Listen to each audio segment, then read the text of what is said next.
السلام علیکم میرے پیارے اور بولے پاکستانیوں۔ آپ لوگ اس صاحب کو تو کافی دیر سے جانتے ہوں گے، مگر آپ اس کی منافقت اور اچھائی کو کم ہی جانتے ہوں گے۔ مگر آج ان کے منہ سے باتیں بہت اچھی اچھی نکل رہی ہیں۔ فیصلہ آپ لوگوں نے ہی کرنا ہے، کیونکہ جمہوریت میں عوام کو مکمل آزادی رائے کا حق ہوتا ہے۔ تو میرے عزیز ہم وطنوں، کمنٹ باکس میں اپنی رائے لازمی دیجیے گا، اور اپنے اس چینل کا خیال بھی رکھیں تاکہ میں آپ لوگوں کے لیے ایسی ویڈیو لاتا رہوں۔ آئیں آج حامد میر صاحب کی مکمل باتیں سنتے ہیں اور اپنا فیصلہ کرتے ہیں۔ میرے خلاف مقدمہ درج کریں، اور میں ان کی ضمانت نہیں دیتا، اپنی ضمانت دیتا ہوں کہ آپ اگر میرے پہ ایف آئی آر درج کریں گے میں ضمانت ہی نہیں کراؤں گا، میں ضمانت ہی نہیں کراؤں گا۔ اب کل رات کو وہی پیمرا ہے اور اس نے وہی کام عمران خان صاحب کے ساتھ کر دیا۔ ایک تو وجہ یہ ہے کہ وزیر قانون صاحب یہاں موجود ہیں، اور دوسری اہم وجہ یہ ہے کہ یہ میرے سمیت تمام صحافی جو ہیں انہوں نے ایک کالی پٹی باندھی ہوئی ہے، تو یہ ایک حسین امتزاج ہے۔ اور بھلے کوئی یہ کہے کہ پاکستان میں جمہوریت بڑی کمزور ہے، لیکن یہ جمہوریت کا حسن ہے کہ وزیر قانون صاحب کو پتا تھا کہ میں ایسی جگہ پہ جا رہا ہوں جہاں پہ صحافی نہیں بلکہ میرا ایڈوکیٹ جنرل جو ہے وہ صحافیوں سے بڑھ کے حکومت پہ تنقید کرے گا، لیکن پھر بھی وہ آ گئے۔ یہ ایک جمہوری رویہ ہے جو کہ جس کا کہ ہمیں حوصلہ افزائی کرنی چاہیے۔ کچھ اور باتیں بھی میرا خیال ہے وہ بھی وزیر قانون صاحب کے نوٹس میں لانی ضروری ہیں۔ مسلم لیگ نون کی جو پچھلی حکومت تھی 2013 میں جو آئی تھی، تو اس دور میں ایک پیکا قانون آیا تھا، تو جب ہم نے اس پہ اس وقت تنقید کی تو اس وقت کے جو کچھ حکومت کے وزیر تھے وہ ہمیں کہتے تھے شاید آپ کا کوئی سیاسی ایجنڈا ہے۔ ہم نے ان کو اس وقت بھی سمجھایا کہ بھائی آپ ذرا ٹرائی ٹو انڈرسٹینڈ، یہ قانون جو ہے یہ آج آپ دوسروں کے خلاف بنا رہے ہیں، کل کو یہ آپ کے خلاف استعمال ہوگا۔ اور پھر وہی ہوا جب 2018 کے الیکشن کے بعد تحریک انصاف کی حکومت آئی، تو وہی جو پیکا ایکٹ ہے وہ مسلم لیگ نون اور باقی جو اپوزیشن کی جماعتیں ان کے خلاف استعمال ہوا۔ یہاں پہ ثاقب بشیر صاحب ہیں، رضوان قاضی صاحب ہیں، ان سب کو یاد ہوگا کہ پچھلے سال سردیاں تھیں تو اچانک ایک وہ جو پچھلا مسلم لیگ نون کا بنایا ہوا پیکا قانون تھا، اس میں ایک ترمیم کا ایک صدارتی آرڈیننس جاری ہوا،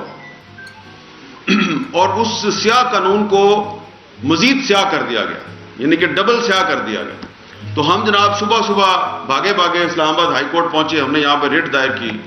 اس کی سماعت ہوئی، عطر من اللہ صاحب نے اس کی ہیئرنگ کی اور اس کا کچھ حصہ جو ہے وہ سسپینڈ ہو گیا۔ تو یہ میں آپ کو بتا ہی رہا ہوں کہ وہ پاکستان تحریک انصاف کی حکومت تھی جب وہ آزادی صحافت اور انسانی حقوق کی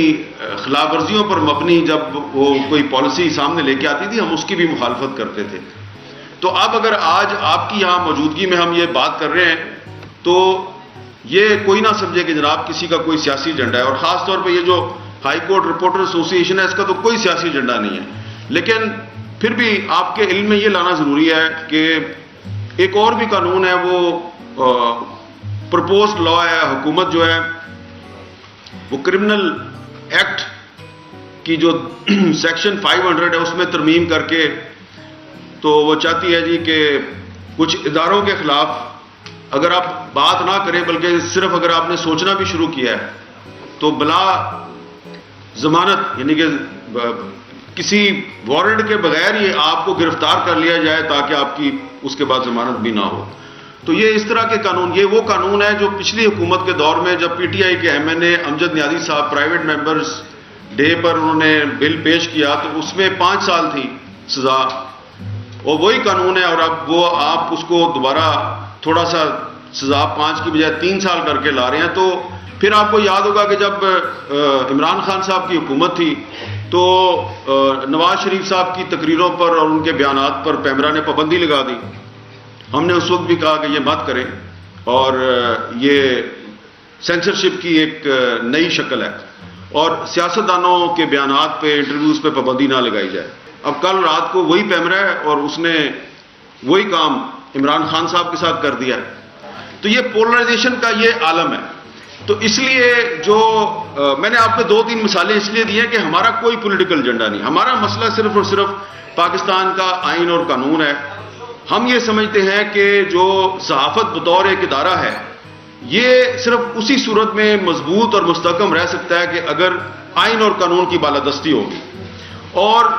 آزادی صحافت جو ہے وہ مشروط ہے پارلیمنٹ اور عدلیہ کی آزادی کے ساتھ۔ تو اب جب کہ ہم یہ دیکھتے ہیں کہ صحافیوں پر پابندیاں لگ رہی ہیں، غیر اعلانیہ سینسرشپ ہے، تو اس کا صاف مطلب یہ ہے کہ پارلیمنٹ بھی جو ہے وہ کمزور ہے اور ہماری جوڈیشری بھی کمزور ہے۔ اور جیسا کہ جہانگیر جدون صاحب نے یہاں پہ جو گفتگو کی ہے، اس کے بعد مجھے تو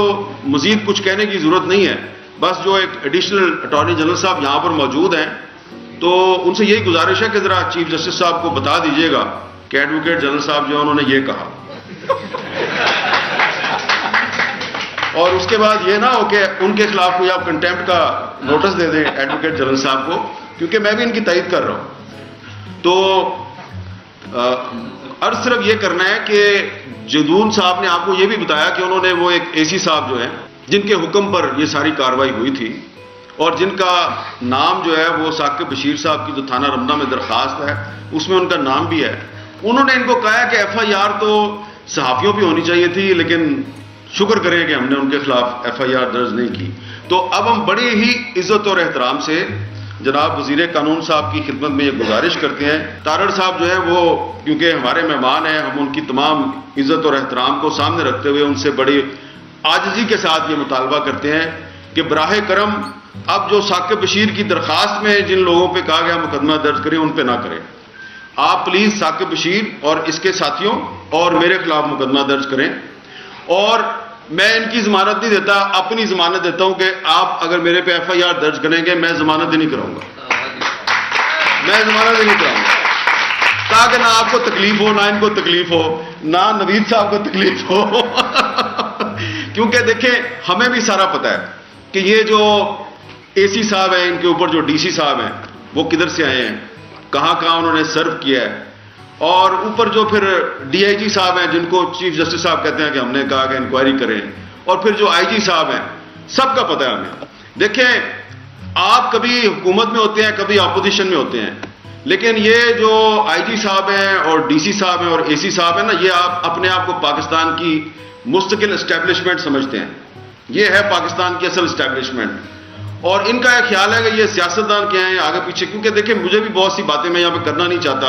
میں نے جب یہ واقعہ ہوا رانا ثناء اللہ صاحب سے میں نے خود بات کی، تو رانا صاحب کو بڑا افسوس ہوا، رانا صاحب نے مجھے کہا جی میں نے آئی جی سے کہہ دیا مقدمہ ہو جائے گا۔ تھوڑی دیر بعد رانا صاحب کا فون آیا کہ نہیں وہ آئی جی کہہ رہا کہ میری تو صلح ہو گئی، میں نے ثاقب کو فون کیا، میں نے کہا یار آپ نے صلح کر لیا تو مجھے بتا دینا تھا، یہ قسمیں کھائے کہ نہیں سر کوئی صلح نہیں ہوئی اب وہ رانا صاحب اور میرے درمیان جو ہے وہ ہم آپس کافی فون پہ بات کرتے رہے، تو بیچ میں سے پتہ یہ چلا کہ آئی جی صاحب جو ہے نا وہ غلط بیانی کر رہے ہیں۔ تو جب اس طرح کے واقعات ہوتے ہیں تو پھر میں نے سوچا کہ کس طرح عمران خان صاحب کے ساتھ بھی اور ان کے وزیر قانون اور ان کے وزیر داخلہ کے ساتھ بھی کس نے کتنی غلط بیانی کی ہوگی، کہ یہ جو سیاستدانوں پر پابندیاں لگا رہے ہیں نا، چیئرمین پیمرا صاحب ہمارے دوست ہیں، نواز شریف پر بھی پابندی انہوں نے لگائی تھی، اب عمران خان پر بھی پابندی انہوں نے لگائی ہے، اور جو سیکٹری انفارمیشن صاحبہ ہے نا جو پاکستان میڈیا ڈیولپمنٹ اتھارٹی کا بل لے کے آئی تھی، تو اس وقت عمران خان کے دور میں بھی یہی سیکٹری انفارمیشن تھی، اور اب شہباز شریف صاحب کا دور ہے، اور یہ جو سارے قانون آ رہے ہیں اور یہ جو بھی ہمارا دکھ کی داستان ہے ابھی بھی یہی سیکٹری انفارمیشن ہے۔ عمران خان بدل گیا، شہباز شریف بھی چلا جائے گا، لیکن یہ چیئرمین پیمرا اور سیکٹری انفارمیشن یہ یہیں پہ ہیں۔ تو آپ کو صرف میں فوڈ فار تھاٹ یہ دے رہا ہوں کہ ان لوگوں کی باتوں میں نہ آیا کریں، یہ آئی جی صاحبان، یہ سیکٹری صاحبان، یہ آپ کے ساتھ غلط بیانی کرتے ہیں، تو انہاں دے رہو گے نا